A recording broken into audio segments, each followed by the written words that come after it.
이스라엘은 자신에게 올바른 이야기를 하고 있을까요? 오늘 우리는 유월절, 경제, 군대, 법, 그리고 유대인 이스라엘인의 존재에 대한 근본적인 서사에 대해 이야기합니다.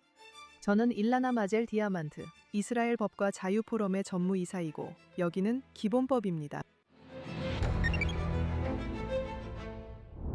모든 종교, 모든 나라, 모든 민족은 자신을 형성하는 고유한 이야기를 가지고 있습니다. 그리고 이번 주에 유월절이 다가오면서 유대인들은 우리가 누구인지 그리고 하나님과 어떤 관계에 있는지를 근본적으로 형성하는 이야기의 시기로 들어가고 있습니다. 유대인 달력을 아는 분들은 유월절이 니산월 1일, 즉 유대인 달력의 4가지 새해 중 하나인 첫 번째 새해 이후에 처음으로 기념되는 명절이라는 것을 알고 계실 겁니다. 그 중에서 로시 하샤나는 가장 잘 알려진 새해입니다. 이건 무인도에 고립된 유대인이 2개의 회당을 짓는다는 옛 농담과는 다릅니다. 결국 구조대가 와서 왜 한 사람에게 2개의 회당이 필요하냐고 묻는 그런 이야기 말이에요. 그가 구조대원들을 어이없다는 듯이 저게 내가 다니는 회당이에요 라고 말합니다. 그리고 저건 내가 가지 않는 회당이에요. 4개의 유대인 새해는 단순한 태도의 특이함이 아닙니다. 그 중에서 고를 수 있는 게 아니에요. 각각은 뚜렷한 의미를 가지고 있습니다. 로시 하샤나는 심판의 해를 구분하는 날이에요. 엘루럴 첫째 날은 가축의 11조를 의미해요. 푸비 슈밧은 나무의 새해입니다. 6월절이 있는 달인 니산월의 첫째 날은 우리가 왕들의 통치 기간과 절기들을 계산하는 시점이에요. 그래서 6월절은 가장 정확한 종교적 의미에서 유대인의 한 해 첫 번째 절기입니다. 이집트 탈출을 기념하는 이 절기는 히브리 민족이 이스라엘 민족으로 거듭나는 순간을 의미해요. 유대인들은 이 절기를 하가 헤루트, 즉 자유의 축제라 부릅니다. 6월절에는 자유를 향한 여정을 직접 체험하라고 가르침을 받습니다. 노예주들의 잔혹함을 느끼고 10가지 재앙이 눈앞에서 펼쳐지는 것을 지켜보며 구원의 기적의 위대함을 마음껏 받아들이는 것이죠. 그리고 이미 많은 이스라엘 사람들이 자신들이 역사적인 중대한 순간을 살고 있다고 느끼는 이 시대에 그 가르침은 더욱 특별한 의미를 지닙니다. 기억을 국가 생존의 필수 요소로 제도화한 것은 유대 문명만의 독특한 특징입니다. 모세는 이스라엘 백성들에게 이집트를 떠나기도 전에 자녀들에게 구원의 이야기를 어떻게 전해야 하는지 가르칩니다. 정체성은 매년 식탁에서 다음 세대와 함께 이전 세대를 기억하며 쌓고 또 다시 쌓아가는 것입니다. 이렇게 기억이 잘 살아가는 삶의 필수적이라는 주제는 유대인 달력 전체에 걸쳐 나타납니다. 샤밧을 지키는 사람에게 그 계명은 의도적으로 2번 주어집니다. 출애굽기에서는 자코, 즉 안식일을 기억하고 언약을 되새기며 당신이 누구인지 알아야 한다고 말합니다. 그리고 신명기에서는 샤모, 즉 그것을 지키고 실천하며 그에 따라 살아가라고 합니다. 샤밧은 단순한 휴식이 아닙니다. 이것은 창조와 언약, 그리고 유대인이 누구이며 무엇을 위해 존재하는지에 대한 주관적인 증언입니다. 6월절이 지난 7주 후에는 샤부옷, 즉 수학의 축제이자 시나이에서 토라가 주어진 기념일이 찾아옵니다.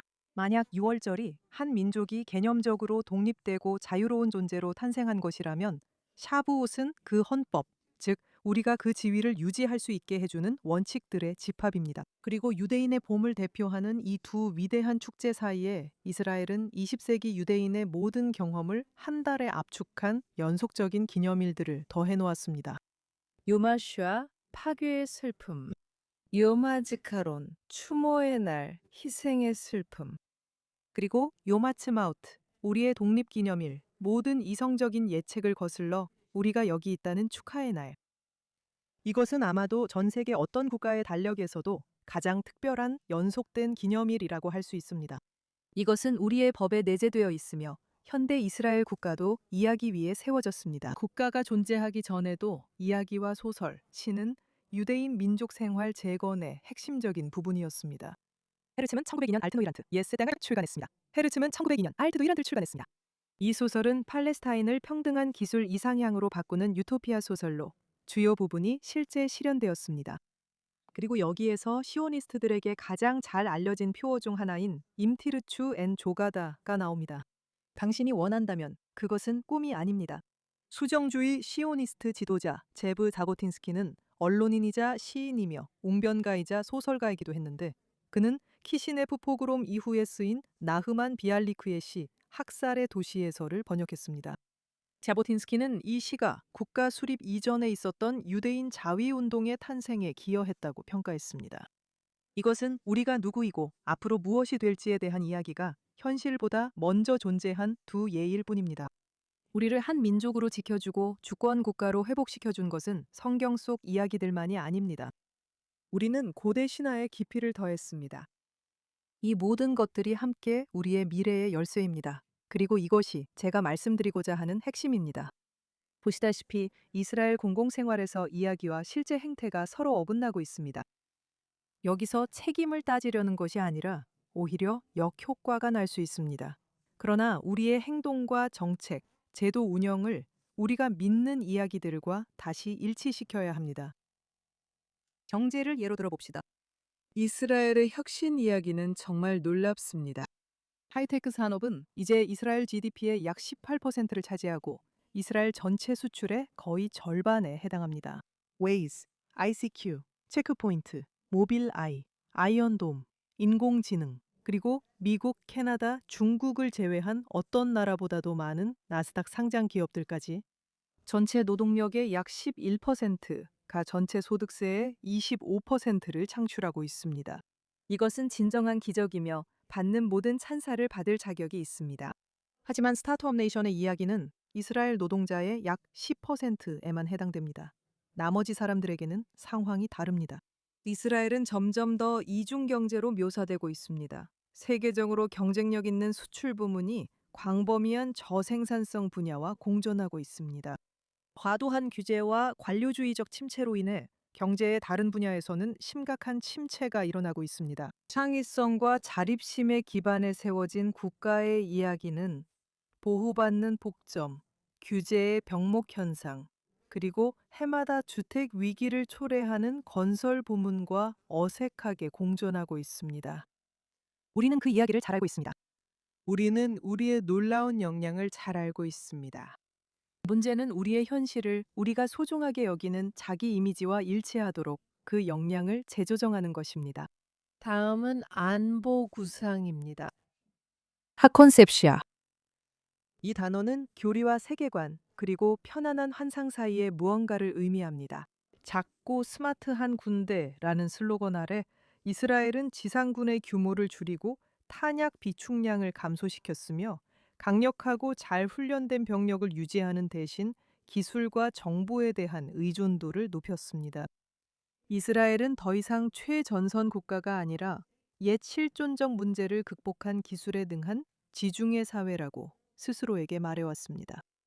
군 정보부는 10월 7일 아침 6시 30분까지 하마스 억제 교리에 계속 고수했습니다. 이 이야기는 몇 년째 스스로 다시 쓰이며 아직 결론이 없습니다. 하지만 예를 들어 우리가 이 프로그램에서 전에 논의했던 조사위원회에 대한 싸움은 말 그대로 서사를 규정할 권리를 둘러싼 싸움입니다. 어떤 버전이 국가의 기억에 깊이 새겨지고 어떤 버전이 조용히 묻히게 되는지, 그리고 그 결과로 이스라엘이 어떤 나라가 되는지에 관한 문제입니다. 우리는 그 이야기를 의미 있고 정직하게 만들어내는 책임을 회피할 수 없습니다. 그리고 마지막으로 잠시만 법에 대해 이야기해 봅시다. 왜냐하면 헌법이 없는 나라임에도 불구하고 이스라엘은 상당한 법리와 논쟁, 그리고 제도적 갈등을 만들어냈기 때문입니다. 법치주의라는 표현은 원래 보호하려던 것을 훼손하는 방식으로 무기화되었습니다. 법원은 입법된 적 없는 사법 권한 확대를 정당화하려고 법치주의라는 표현을 사용해왔습니다. 정치인들은 이에 대한 반발을 입법 과정에서 책임을 지지 않는 정당화의 근거로 삼아왔습니다. 우리는 법치주의를 자랑하는 나라지만 너무 많은 문제에서 누가 통치하는지, 실제로 법이 무엇인지조차 결정하지 못하고 있습니다. 이것이 바로 불일치입니다. 이것은 우리다운 모습이 아닙니다. 우리는 도전에 맞서고 개인적인 선호를 공익을 위해 양보하는 국민입니다. 누군가는 제 관점에 이의를 제기할 수 있습니다. 이야기에 맞추는 것이 아니라 그 내용에 대한 합의가 문제일 수 있기 때문입니다.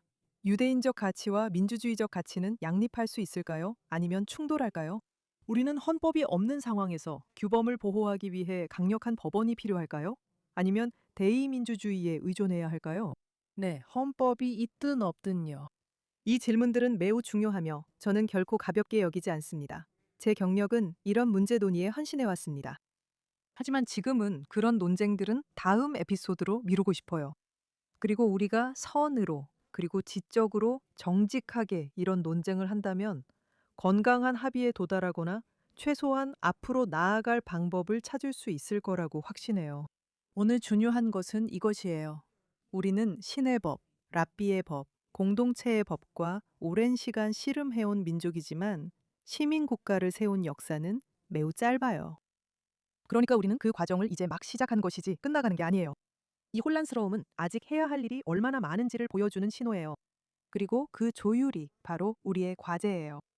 하지만 마치기 전에 꼭 기억해야 할 중요한 증거가 하나 있어요. 보시다시피 10월 7일 이후에 유대민족 정책연구소는 25세 이하, 즉 군인 세대 중에서 3명 중 1명이 이전보다 전통을 더 많이 지킨다고 보고했어요. 이스라엘 젊은 유대인 3분의 1 이 기도가 늘었다고 합니다. 이스라엘 사회에는 정부 정책이나 랍비의 명령으로 생긴 것이 아닌 어떤 변화가 일어났어요. 그리고 그게 전부도 아니에요. 이스라엘은 2020년에 파리였습니다. 이스라엘은 2년 반 동안 여러 전선을 오가며 전쟁을 치르는 중에도 세계 행복 보고서에서 8위를 차지했어요. 연구자들은 이 순위가 그 순간의 혼란이 아니라 사회 건강의 더 깊은 구조적 층을 반영한다고 언급했어요. 바로 그게 핵심이에요. 이스라엘은 선진국 중 출산율이 가장 높아요. 여성 1인당 2.9명으로 OECD 평균의 거의 2배입니다.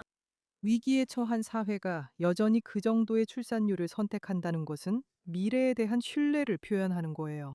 그리고 이 모든 것이 우리에게 말해주는 것은 이스라엘의 근본적인 이야기가 강하다는 거예요. 압박을 받는 이스라엘 사람들은 유대인 정체성, 기도, 언약과 기억의 언어를 찾고 서로와 다음 세대를 향해 손을 내밀어요. 문제는 이 나라의 영혼이 아니라 우리가 그에 맞는 제도를 만들고 있는지 또 어떻게 만들고 있는지입니다. 그리고 그것이 바로 조화의 작업이에요. 아무 이야기나가 아니라 우리가 가진 가장 훌륭한 이야기들과의 조화죠.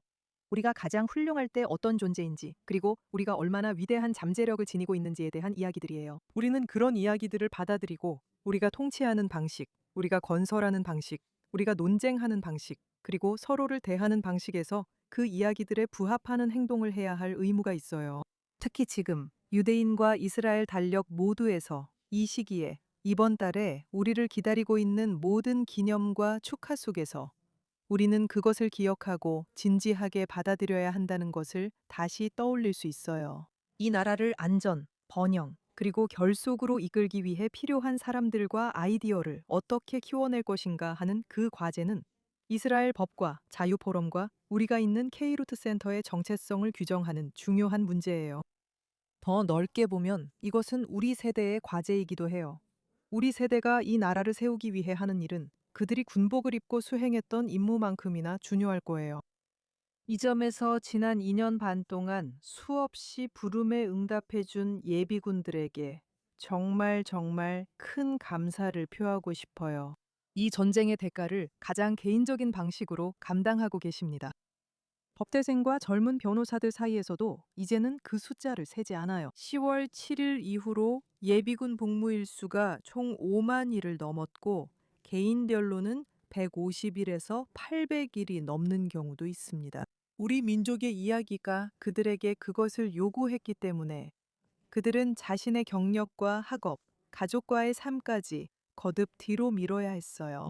6월절은 우리가 계속되는 이야기의 일부임을 자각하게 하고 그 이야기를 우리 시대에 살아 숨쉬게 하며 다음 세대에게 전해주어야 함을 일깨워줍니다. 그리고 이번 6월절, 특히 선거가 있는 해에는 우리 시민사회의 삶에서 존재하는 간극을 좁히기 시작하기에 좋은 시기이기도 합니다.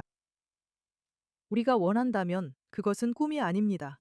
이제 이번 시즌에 K루트 센터와 JNS 외에도 뜻깊은 일을 후원할 곳을 찾는 분들을 위한 마지막 말씀을 드리겠습니다.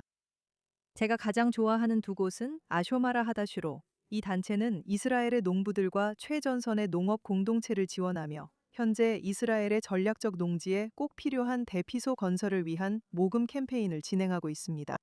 또한 마겐 다비드 아돔도 있습니다. 이 비상 서비스 단체의 자원봉사자들은 이번 전쟁 내내 없어서는 안 될 존재였습니다. 링크는 설명란에서 확인 가능합니다. 마지막으로 이 명절을 기념하시는 분들께 하그 페사흐 카셰르 사메아흐와 하그 헤루트 사메아흐를 기원합니다.